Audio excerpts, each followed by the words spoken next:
The day began like any other in the small frontier town, but by noon the streets were crowded. People gathered near the old wooden platform where auctions usually took place. Dust rose from the ground as horses moved, wagons rolled, and voices mixed in the warm air. Yet there was something different that day. Everyone could feel it, though most did not say it out loud. A group of young Arapaho girls stood together near the platform, their faces quiet and tired. They had been brought there by officials after a long and difficult journey. Among them was a small girl named Naya. She looked younger than the rest, maybe 8 or 9 years old, though no one knew her exact age. She stood at the end of the line, holding a small cloth bundle close to her chest. The bundle contained all she had, left some beads, a little blanket, and a feather her mother once gave her. Her eyes moved slowly from one person to another, watching, listening, trying to understand what would happen next. The older girls around her whispered to each other, some in fear, some in confusion. Naya stayed silent. She didn't speak much, not because she did not want to, but because she wasn't sure anyone would hear her even if she tried. Everything had happened so fast. One day she had been with her family, and the next, she was among strangers. Her heart felt heavy, but she kept her face still, the way her mother once taught her during hard times. The auction began after the sun climbed higher into the sky. Officials read out names and information, calling each girl forward. Families, ranch owners, and townspeople watched quietly. Some wanted help on their lands, others felt pity, and some were just curious. One by one, the girls were taken away. Some looked hopeful as new hands guided them toward wagons. Others looked scared, unsure of what waited for them. Naya watched as each girl stepped forward and then disappeared into the crowd with the person who chose them. She held her bundle tighter every time a name was called. She didn't know what she wanted to be chosen or left alone. Both felt scary. Soon the platform emptied until only Naya stood there. The officer turned the page on his ledger, then looked up again, as though expecting someone else to walk forward. But Naya was alone. He frowned slightly, then cleared his throat. "Is anyone left?" he asked another officer. "No, she's the last one," the second officer answered, glancing at Naya with a tired sigh. The officials exchanged looks. They had expected all the girls to be taken. They didn't want the trouble of deciding what to do with the last one. The officer in charge called out, "Is there anyone here who wants to take this child?" His voice echoed across the open space. People murmured, but no one stepped forward. Some looked away, some shrugged, and some whispered that she looked too young for heavy work. Others simply felt uncertain. Minutes passed. The crowd grew smaller as people returned to their days. A few women shook their heads softly, feeling sad for the child but unable to take her in. A group of young boys peeked over a fence, curious but unsure. Still, no one approached. Naya stood as straight as she could, though her legs felt weak. She didn't understand everything being said, but she understood enough to know she was alone now. The officials were talking quietly among themselves, glancing at her again and again. "What do we do with her?" one asked. "Send her to the mission house?" another suggested. "The mission is full," the first replied. "Then send her to the next town. That's 2 days' travel. And we already have orders to head east by nightfall." They talked like this for a long while. Naya looked around. The sun had shifted a little, and the sky was a lighter shade of blue now. A soft wind brushed against her hair. She wished her mother were there. She wished anyone she knew were there. But the world felt large, and she felt very small. The officers finally decided to move her into the small storage room behind the platform until they figured out a plan. One reached for her arm to guide her inside, not unkindly, but quickly, as if eager to be done with the whole situation, before his hand touched her. The sound of slow, heavy footsteps approached. The officers turned. A tall man stood a few feet away. He wore a long, dusty coat, a wide hat, and boots that looked worn from long rides. His face was partly shaded, but his eyes were sharp and calm, studying the scene quietly. No one had seen him walk up. It was as if he had appeared from the very edge of the prairie. Every person nearby recognized him. His name was Elias Carter. Most people simply called him the quiet rancher from the far west pasture. He spoke very little, not because he was unfriendly, but because he preferred silence. Some said he had lived alone for years after losing his family. Others said he simply liked the company of the land more than that of people. No one knew for sure. Elias looked at Naya, then at the officers, but he said nothing, as usual. The officer stepped forward. "Carter," he said with a small nod. "You're late. All the girls are gone." Elias didn't answer. His gaze returned to Naya, who stared back with wide eyes. She couldn't tell if he was kind or cold. He seemed like a person carved from stone, silent, still, unreadable. The officer continued. "Only this one is left. And we don't know what to do with her." He gave a tense laugh that didn't hide his frustration. Elias shifted slightly, but he didn't speak. Another officer added, "If you're here to take someone, she's the only one left. Otherwise, we'll have to send her to another place." Naya didn't move. She didn't step forward or backward. She just watched the man with the quiet eyes, wondering why he had come.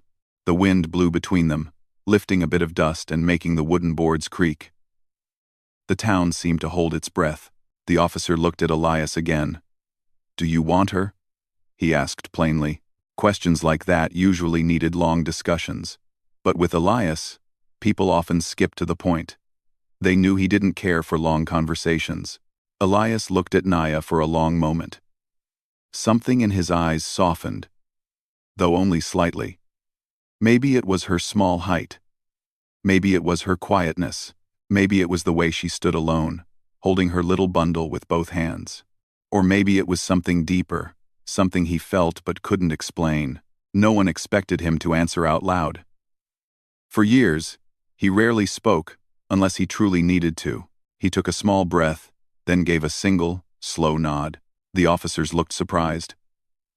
One quickly pulled out a worn leather ledger.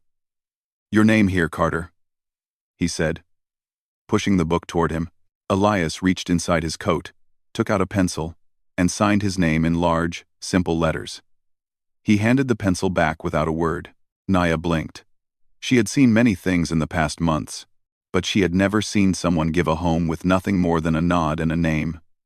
She looked up at him, searching his face. He didn't smile, but he didn't frown either. His eyes were steady and strong, like someone who had stood through many storms. The officer touched Naya's shoulder gently. "Go on," he said. "He's your guardian now." She walked forward slowly, unsure if she should speak or stay quiet. Elias didn't reach out to her, but he stepped aside to make space for her to stand next to him. She followed his lead and stood there silently. The officers felt relieved, almost grateful. This problem was solved. People around the platform watched as the tall rancher and the small girl began walking away together. Down the dusty street, Naya took one last glance at the empty platform behind her. Everything she had known was now behind her too. Ahead of her walked a man she didn't know, into a world she couldn't imagine. She didn't know if he was safe or strict or gentle, but for the first time in a long while, she felt something she hadn't felt since the day she lost her family. A small, quiet hope. And so she followed the silent rancher out of town, clutching her little bundle, stepping into a new chapter of her life without a word. Elias Carter walked with a steady pace, and Naya followed him quietly. The town behind them grew smaller with every step. The dirt road stretched far ahead, empty except for some scattered stones and the long lines of the prairie. The sky above was wide and open, with soft clouds floating like slow-moving ships. Naya looked around, trying to understand this new path she was now walking. She had no idea who this man was, or why he had agreed to take her, but she felt something calm about him. His silence did not feel like anger. It felt like a kind of peace she had not seen in a long time. Elias didn't look back at her often, but from time to time he slowed down, making sure she could keep up. He was tall, and his steps were long, so she had to walk quickly to stay near him. Her little bundle bounced against her side as she moved. After a while, they reached his horse. It was a strong brown horse, with a gentle face. Elias patted its neck softly, before placing one foot in the stirrup and pulling himself up. Then he looked down at Naya. Without a word, he reached out his hand in a quiet offer. Naya hesitated for a moment. No one had lifted her onto a horse since her family was taken. She swallowed hard and placed her small hand in his large, rough one. He lifted her easily and seated her in front of him, placing one arm lightly around her to keep her steady. She grabbed the saddle horn tightly, her heart beating fast at the sudden height. Elias made a small clicking sound with his tongue, and the horse began to move. They rode slowly at first, then a little faster as the town disappeared completely behind them. The wind pushed her hair back gently. She looked at the endless fields around them. Yellow grass, rolling hills, and distant mountains that looked like sleeping giants. Naya had not spoken since she left the platform. She wasn't sure if she was allowed to talk, or if the man even liked talking. She turned her head slightly, trying to see his face. He stared ahead at the road, calm and focused. There was no anger, no impatience, just quiet. It made her feel safe in a strange way. Hours passed as they traveled deeper into the countryside. The sun slowly lowered, turning the sky orange. Elias finally pulled the reins and stopped near a creek surrounded by trees. He lifted Naya off the horse first, placing her gently on the soft ground. Then he tied his horse to a branch and began setting up a small camp. Naya watched him in silence. She didn't know what she was supposed to do, so she held her bundle and waited. Elias gathered some dry sticks and arranged them into a small fire pit. When the fire started, its light flickered against the trees, giving some warmth to the chilly evening. He reached into his saddlebag and took out a piece of bread and some dried fruit. He split the bread into 2 parts, giving the bigger half to Naya. She accepted it with both hands. She was hungry, but she ate slowly, watching him from the corner of her eye. He didn't speak even while eating, but his silence did not feel heavy. It felt careful, like he didn't want to disturb the quiet around them. When they finished their food, Elias pointed to a soft patch of grass near the fire, letting her know she could rest there. She sat down, slowly. He placed his coat around her shoulders without saying anything, then sat on the other side of the fire, leaning back against a tree. Naya pulled the coat close. It was warm and carried a faint scent of leather, dust, and pine. She watched the fire crackle. The flames danced in soft patterns, and she felt her eyes grow heavy. It had been a long day. She didn't know what tomorrow would bring. But for now, she felt safer than she had felt in months. Before she fell asleep, she glanced at the man one more time. He was looking into the fire, his face calm but distant. She wondered what he was thinking. She wondered why such a quiet man had chosen her. She drifted into sleep with that question in her mind. The next morning, when she opened her eyes, she found that Elias had already saddled the horse. He had also left some berries and another piece of bread for her on a flat rock. She sat up quickly, feeling shy that she had slept so deeply. She ate quietly as he cleaned up the small campfire. Once they were ready, he helped her onto the horse again, and they continued their journey. The land grew more open, with wide fields and long, gentle hills. Naya felt the morning air cool against her cheeks. Birds flew above them, and small animals ran through the grass. At one point, Elias slowed the horse and pointed towards something in the distance. Naya followed his finger and saw a group of deer moving near a line of trees. Their legs were thin and fast, their heads lifted high, as if they sensed everything. Naya's eyes widened in surprise. She whispered something softly in her own language, and Elias's head turned slightly, the smallest hint of curiosity on his face. It was the first sound she had made since leaving the town. He didn't ask her to repeat it. He didn't ask anything at all. But he watched the deer with her until they disappeared beyond the trees, as though he wanted to share that moment with her. They rode for many more hours until the sun rose high and then dipped low again. Finally, Elias slowed the horse and stopped near a wooden fence. In the distance stood a ranch, quiet, wide, and peaceful. There was a long barn with a slanted roof, a small house made of sturdy logs, and a corral where a few horses grazed calmly. Smoke rose gently from the house chimney. The land around them stretched in every direction, open and quiet, with no other homes in sight. This was Elias Carter's home.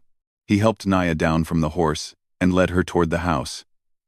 The house stood simply, strong and warm-looking, with a porch that wrapped around the front. The steps creaked softly as they climbed them. Elias opened the door and stepped aside to let her enter first.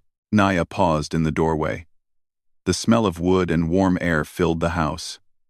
Inside, everything was clean and organized. There was a table, some chairs, a shelf with books, and a small fireplace where fresh logs burned softly. She stepped inside slowly, unsure of what she was allowed to touch or where she should stand. Elias walked past her, set down his hat, and went to the corner where a small sink and water bucket stood. He washed his hands, then pointed toward a chair near the fireplace, signaling her to sit. She obeyed quietly. He went into a small side room and returned with a folded blanket. He placed it gently in her lap. She looked up at him with wide eyes, unsure why he was being so kind when they had barely spoken to each other. He pointed to the blanket and then to the floor near the fire, letting her know she could sleep there tonight. He didn't want her to be cold.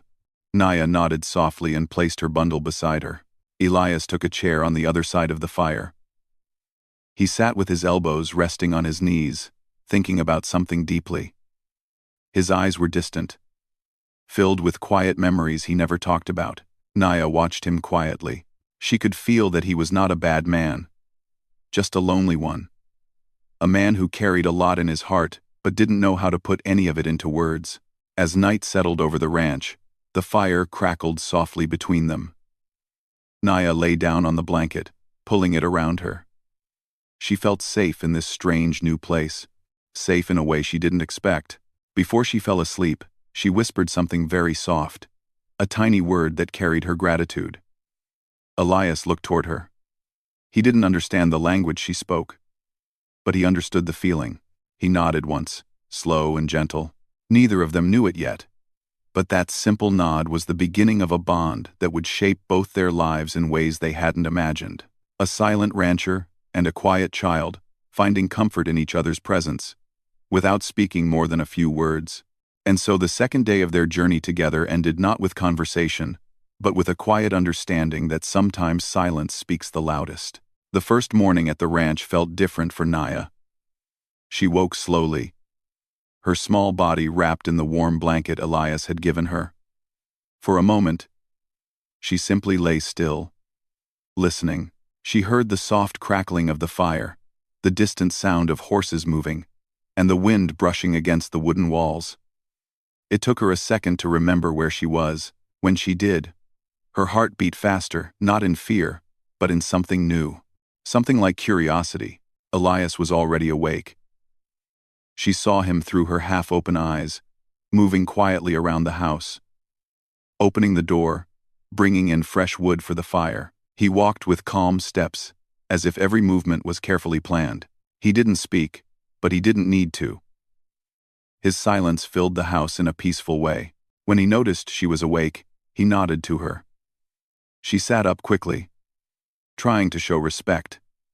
He placed a small bowl of warm porridge on the table and pointed for her to come. She stood, folded her blanket neatly, and walked to the table. She ate slowly, not wanting to appear greedy, though she was very hungry. Elias didn't sit with her. Instead, he stepped outside, checking the animals in the corral. Naya watched him through the window. He moved with a steady rhythm, feeding the horses, checking the fence, and lifting a bale of hay as if it weighed nothing. She couldn't hear what he was thinking, but she felt that the land knew him well. He belonged here. When she finished her meal, she walked out onto the porch. The morning sun warmed her face. Birds flew above, and the scent of grass reached her nose. She stood quietly, waiting for Elias to tell her what to do. She had grown used to listening for instructions these past months. Instead, Elias pointed to the ground near the barn. He picked up a small empty bucket and handed it to her. He didn't explain with words. He showed her by carrying his own larger bucket toward a well. She understood. She followed him. The well stood under a large shade tree, its leaves rustling softly in the wind. Elias dropped the rope, pulled up fresh water, and filled his bucket. Then he stepped aside so she could fill hers. Her small arms struggled with the rope at first. Elias watched for a moment, then gently placed his hands over hers, not to take over, but to guide her strength. Together, they lifted the bucket. Naya's breath shook with the effort, but she smiled slightly when she succeeded. Elias stepped back, letting her carry the small bucket herself. It was heavy, but she managed to take it all the way to the house. He didn't praise her, but the slight tilt of his head told her she had done well. That was how most of their days went. Elias would show her a task with actions, and she would follow. She swept the porch, cleaned the small kitchen, and helped feed the animals. She learned where firewood was kept and how to keep the house neat. She even learned to recognize some tools and where they belonged in the barn. Elias never rushed her. If she struggled, he waited. If she succeeded, he simply nodded. His quiet way made her feel comfortable, as if she were learning naturally, not being judged. In the afternoons, he worked outside fixing fences, checking the land, or riding across the fields to look after cattle. Naya stayed near the house, watching rabbits hop through the grass or birds circle above.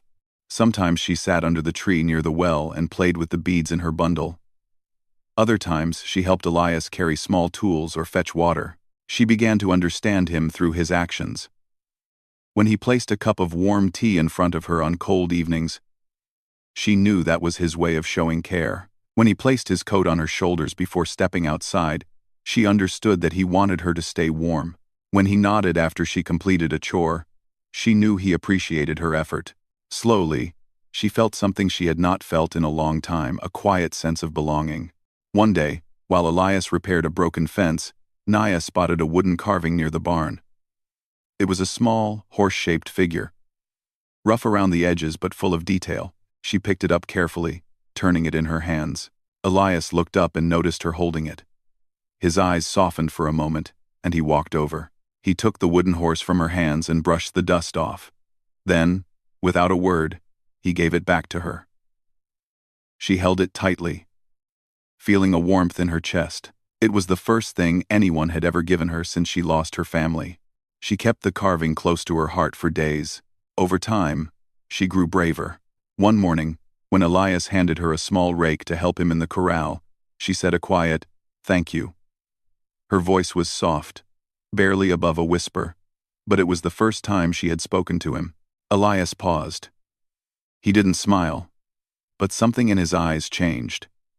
He nodded once, a little deeper than usual. That nod meant more than words. It meant he heard her. It meant he accepted her. Their routine continued through the changing seasons. Naya learned how to groom horses, how to fold blankets neatly, and how to keep the fire burning safely throughout the night. She learned which parts of the ranch were safe and which were too far. She even learned a little about Elias without asking. She learned that he loved the early mornings. He always stepped outside before sunrise, breathing the cold air and watching the sky turn from dark blue to soft gold. She learned that he cared deeply for his animals, checking them every day with gentle hands. She learned that he had a shelf full of old books, worn with time, that he read on quiet nights. Sometimes she saw a sadness in his eyes, the kind that didn't shout but whispered softly. She didn't know his story, but she felt he carried something heavy inside, something that made him choose silence. She never asked. She knew that silence itself could be a language. One evening, after a long day of work, the sky turned gray and rain began to fall. Naya ran inside the barn for shelter. Elias followed, closing the doors behind them. They sat on 2 wooden crates, listening to the sound of rain hitting the roof. It was peaceful. The barn smelled of hay and horses, and the gentle music of the rain made everything feel calm. Naya held her little wooden horse and looked at Elias. She didn't speak, but she leaned her head slightly toward him in a quiet gesture of trust. She wasn't afraid of him, She didn't feel like a burden anymore. She felt safe. Elias didn't speak, but he reached out and handed her a soft cloth to dry her hands. It was such a simple gesture, but it felt warm, like a hand placed gently on the heart. Days turned into weeks, and weeks into months. Naya grew stronger, healthier, and more confident. She learned to laugh quietly again, especially when the ranch dog, a small brown dog Elias had rescued, played around her feet or wagged its tail wildly when she fed it. Elias watched her change. He didn't show emotions easily, but he felt them. He felt the house grow warmer. He felt the silence become comfortable. Instead of lonely, he felt something inside him healing, very slowly. One day, after finishing her chores, Naya stood outside the house watching the sunset. The sky was painted with bright colors: orange, red, purple, and gold. Elias joined her on the porch, leaning against a wooden post. They stood side by side, quiet as always. After a moment, Naya spoke softly, using simple English words she had learned. "This place feels like home." Elias turned his head slightly. He didn't speak, but a slow breath escaped him, almost like relief. Home was a word he hadn't heard in a long time, not in any real way. Hearing it from her made something inside him settle. The bond between them had grown without many words. It had grown through actions, through quiet mornings, through shared tasks, and through silent kindness. They didn't need speeches or promises. They had trust. But life on the frontier was never still. Peace could change. Rules could change. And far away from the ranch, new orders were already being talked about. Orders that would soon reach their quiet home and test everything they had built together. For now, though, they stood side by side, watching the sun disappear behind the distant hills, not knowing that their quiet life was about to be challenged. The peaceful days at the ranch continued for some time. Naya grew stronger, learned new tasks, and slowly began to smile again. The ranch felt like a small world of safety far away from the loud towns, the busy roads, and the uncertain future she once feared. Elias moved through his days with steady calmness, and Naya followed with quiet trust. Their bond grew in every sunrise, every shared chore, and every moment they spent sitting near the fireplace. But life has a way of changing when people least expect it. One afternoon, when the sun was bright and the fields glowed a soft golden color, Elias rode out to check on a distant pasture. Naya stayed at the ranch, sweeping the porch while the ranch dog napped under a shade tree. Everything felt normal, quiet, warm, peaceful. Then she heard a distant sound. It was not the wind, it was not the horses, it was the sound of wagon wheels and voices. Naya froze. Visitors rarely came to the ranch. Elias always rode into town when he needed supplies. No one simply showed up on their own. She stepped down from the porch slowly, gripping the edge of her dress. 3 men on horseback approached the ranch gate. Behind them came a wagon with 2 officers. Dust rose around them as they pulled to a stop. Naya took a step back. Her heart beat fast. She didn't know these men, but she knew the uniforms. They were the same kind of officers who had taken her months ago, the same kind who gathered the girls in town. She held her breath, unsure if she should run or stay still. One officer climbed down from the wagon and looked around. "This must be Carter's place," he said. The other officer nodded. "We're here for the last child." Orders came from the capital. Naya's hands began to shake. She didn't understand everything, but she understood enough. Someone, somewhere, had made a new decision. Someone had remembered the little girl who was never claimed. And someone wanted to bring her back. The officer spotted her standing near the porch. "There she is," he said. Naya stepped back again until her back touched the wooden railing. The dog beside her growled softly. The second officer raised his hand calmly. "Don't be afraid," he said, trying to sound gentle. "We're here to take you to a new place. They've made arrangements. It's official." Official. That word felt heavy, cold, and sharp. Naya shook her head slowly, her eyes filled with fear. She didn't want to leave. This ranch was the first place that had felt safe. Elias was the first person who had shown kindness without question. She didn't want to go anywhere else. "Where is Carter?" one of the men asked, looking around. Before Naya could answer, the sound of a horse came from behind the barn. Elias rode in, his eyes sharp, his face calm but firm. He dismounted quickly and walked toward the officers with long, steady steps. The officers straightened their shoulders when they saw him. "Carter," the first officer said, "we have new orders. The girl has to be taken to the appointed settlement. They want all records complete, no exceptions." Elias said nothing. He stood tall, his jaw set, his eyes watching every movement. The second officer continued. "We know you signed for her months ago, but the officials higher up want her moved now. They want all children placed under government care. They sent us to collect her today." End quote. Naya stood behind Elias, gripping the back of his coat. She didn't hide completely. She wasn't the same scared child from before. But she stood close enough to feel protected. Elias looked down at her briefly, then back at the officers.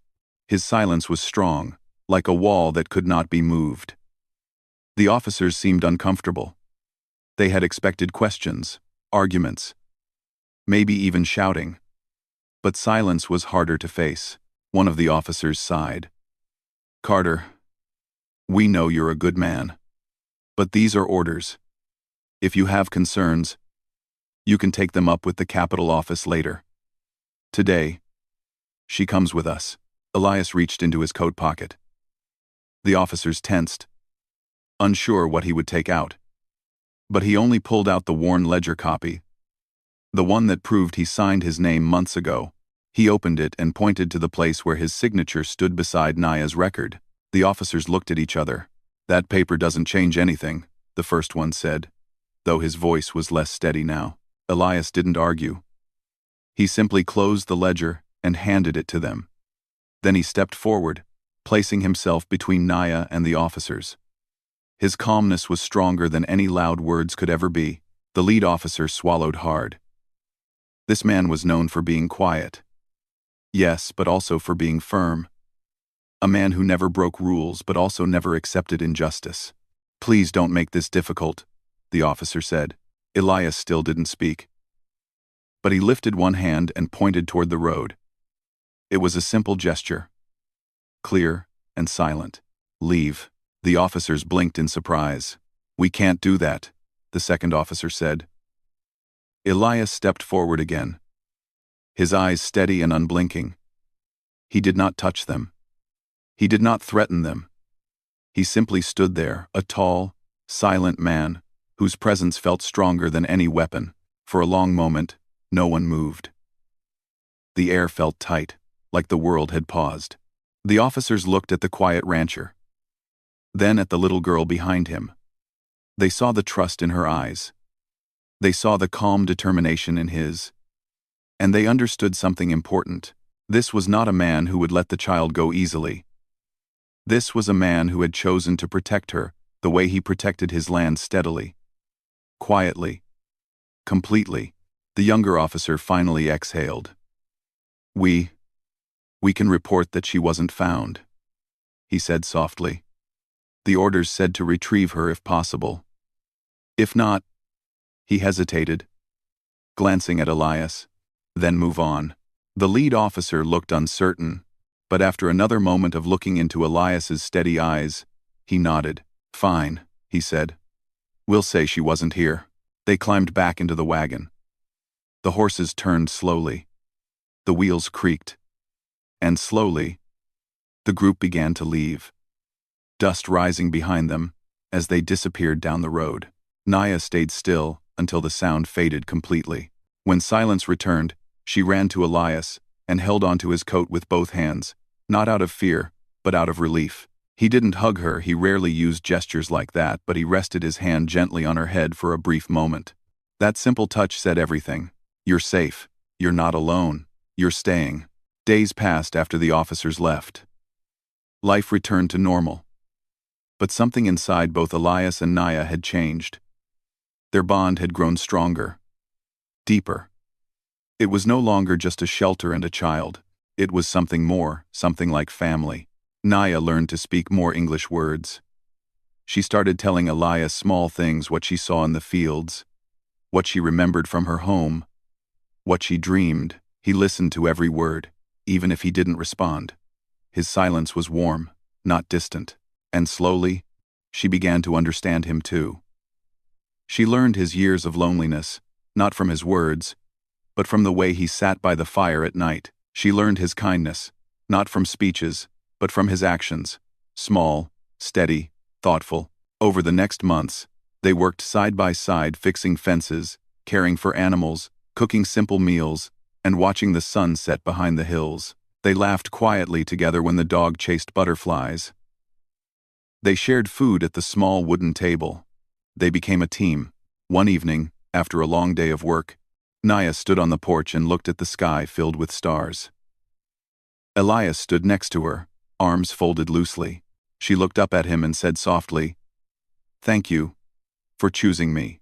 Elias didn't speak, but he knelt down, placed his large hand gently on her shoulder, and nodded. That one nod held more meaning than any long speech could ever carry. It said, "Ae, you're part of my life now. You belong here. I chose you then. I choose you now. And I will always choose you." The prairie night wrapped around them, calm and beautiful. And in that quiet moment, Naya knew she had finally found something she thought she lost forever. A home, and someone who would never let her stand alone again.